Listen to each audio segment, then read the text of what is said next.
La parole est à monsieur Jean-Marc Germain. Monsieur le Président, chers collègues, ma question s'adresse aussi à Monsieur le ministre du Budget. Dans quelques instants, nous allons voter le projet de loi de financement de la sécurité sociale. C'est une loi de responsabilité. Nous avons le courage de faire ce que vous n'avez jamais fait, rétablir les comptes de la sécurité sociale. C'est aussi une loi de progrès. Notre horizon, c'est faire du troisième âge l'âge d'une troisième vie. C'est accompagner toutes les familles dans leur diversité.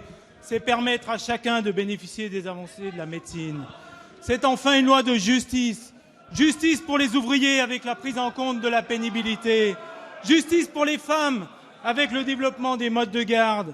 Justice aussi dans l'accès aux soins avec la généralisation du tiers payant et des complémentaires santé collectives.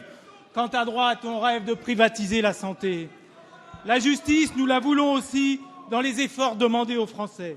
C'est le fondement de nos décisions fiscales depuis 18 mois. C'est aussi dans cet esprit que vous avez proposé, Monsieur le Ministre, une harmonisation des prélèvements sociaux sur l'épargne. Ces derniers jours, on a malheureusement assisté à un tsunami de démagogie et Monsieur Accoyen vient encore de le montrer sur les bancs de l'opposition.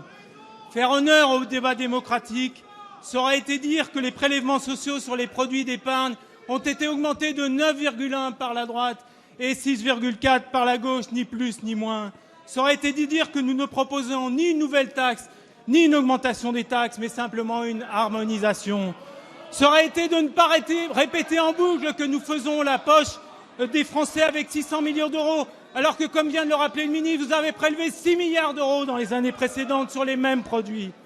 Alors, Monsieur le ministre, face à cette agitation, la voix de la sagesse, c'est la vôtre.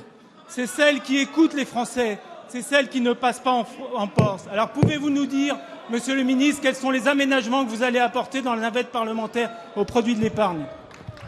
La parole est à monsieur Bernard Cazeneuve, ministre chargé du budget. Monsieur le député Jean-Marc Germain, le rôle d'un gouvernement lorsqu'il faut relever un pays, redresser des comptes publics, et Dieu sait qu'ils ont été abîmés, ces comptes publics, au cours des 5 dernières années, c'est d'être capable de le faire en apaisant lorsqu'il y a des inquiétudes. Ce que certains appellent des reculades ne sont rien d'autre que la manifestation de la part du gouvernement de sa capacité à comprendre et à entendre les inquiétudes lorsqu'elles se manifestent.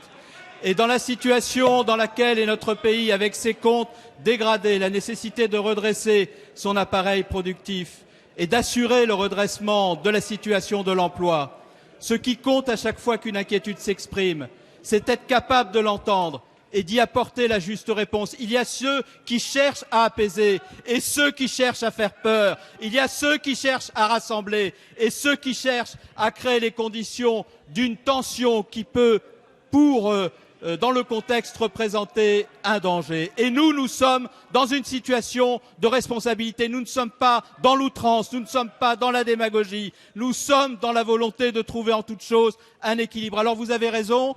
Nous le faisons pour réduire le déficit de la sécurité sociale. Lorsque nous sommes arrivés en situation de responsabilité, le déficit était supérieur à 20 milliards dans le projet de loi de financement de la sécurité sociale. Il aura diminué de 8 milliards. Nous le faisons avec le souhait de la justice. Augmentation de l'allocation de soutien familial, augmentation du complément familial, volonté de prendre en compte la pénibilité, volonté d'ouvrir des nouvelles places d'accueil pour les enfants au cours des prochaines années, volonté de faire en sorte que le modèle social français, qui est le patrimoine de ceux qui n'en ont pas, soit préservé. Il faut pour cela de la responsabilité, il ne faut pas de l'outrance, il ne faut pas de la démagogie.